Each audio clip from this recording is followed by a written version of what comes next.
The psychology of money एक मशहूर किताब है जो मॉर्गन हाउसल ने लिखी है। ये किताब पैसों के साथ इंसानी रवैये और सोच को एक्सप्लोर करती है और बताती है कि फाइनेंशियल सक्सेस सिर्फ नॉलेज या इंटेलिजेंस पा नहीं, बल्कि बिहेवियर पा भी डिपेंड करता है। अध्याय 4, चीजें कितनी सस्ती या महंगी लगती हैं, कन्फाउंडिंग कंपाउंडिंग। स्क्रिप्ट स्क्रीन पर टाइटल दिखाएं। The psychology of money, chapter 4, compounding का जादू।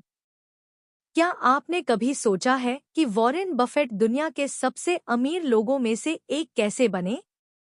क्या यह सिर्फ उनके शानदार निवेश निर्णयों की वजह से था?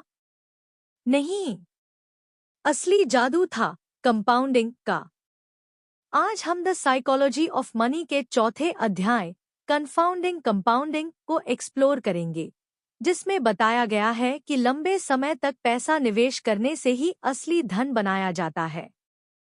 वॉरेन बफेट का राज। वॉरेन बफेट की कुल संपत्ति 100 अरब डॉलर से ज्यादा है, लेकिन क्या आप जानते हैं कि इसका 90% हिस्सा उन्होंने 65 साल की उम्र के बाद कमाया?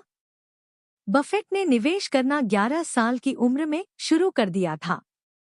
उन्होंने अपनी संपत्ति को लगातार 70+ साल तक ग्रो करने दिया, और यही लंबी अवधि का कंपाउंडिंग था जिसने उन्हें अरबपति बनाया। सीख, निवेश की सबसे ताकतवर चीज हाई रिटर्न नहीं, बल्कि लंबा समय होता है। कंपाउंडिंग का असली जादू। कंपाउंडिंग का असली मतलब होता है पैसा समय के साथ खुद ही बढ़ता चला जाए। एक आसान उदाहरण देखें। अगर आप 1 लाख रुपए को 10% सालाना रिटर्न पर निवेश करते हैं, तो 30 साल बाद यह करीब 17.5 लाख रुपए बन जाएगा। लेकिन अगर यही पैसा 50 साल तक निवेश किया जाए, तो यह 1 रुपया करोड़ से ज्यादा हो सकता है। यही कंपाउंडिंग का असली जादू है। पैसा समय के साथ अपने ऊपर खुद ही बढ़ता जाता है। धैर्य क्यों जरूरी है? ज्यादातर लोग निवेश तो करते हैं, लेकिन धैर्य नहीं रखते। वे तेजी से अमीर बनना चाहते हैं। वे शॉर्टकट ढूंढते हैं और जल्दी पैसा निकाल लेते हैं।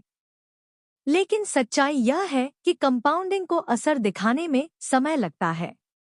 अगर वॉरेन बफेट 50 साल की उम्र में निवेश बंद कर देते, तो वे अरबपति नहीं बन पाते। सीख, कंपाउंडिंग को असर दिखाने दो, जल्दबाजी मत करो। लंबी अवधि के निवेश के 3 नियम। तो अब सवाल यह है कि आप कंपाउंडिंग का फायदा कैसे उठा सकते हैं। यहाँ 3 जरूरी नियम दिए गए हैं। 1, जल्दी शुरू करो। जितना जल्दी निवेश शुरू करोगे, उतना ज्यादा पैसा बढ़ेगा। 2, निरंतर निवेश करो, बीच में रुकना मत, नियमित रूप से निवेश करते रहो। 3, धैर्य रखो, कम से कम 20 से 30 साल तक निवेश को बढ़ने दो। अगर आप इन 3 नियमों को फॉलो करेंगे, तो आपका पैसा अपने आप बढ़ता चला जाएगा। निष्कर्ष, वीडियो का एंड। तो इस अध्याय की सबसे बड़ी सीख यह है, असली अमीरी जल्दी अमीर बनने में नहीं, बल्कि लंबे समय तक निवेश बनाए रखने में है। कंपाउंडिंग धीरे धीरे काम करता है, लेकिन जब असर दिखता है, तो चमत्कार जैसा होता है। क्या आपने कभी कंपाउंडिंग के बारे में सोचा था? कमेंट में बताएं। और अगर आपको यह वीडियो पसंद आई हो, तो लाइक और सब्सक्राइब करना न भूलें।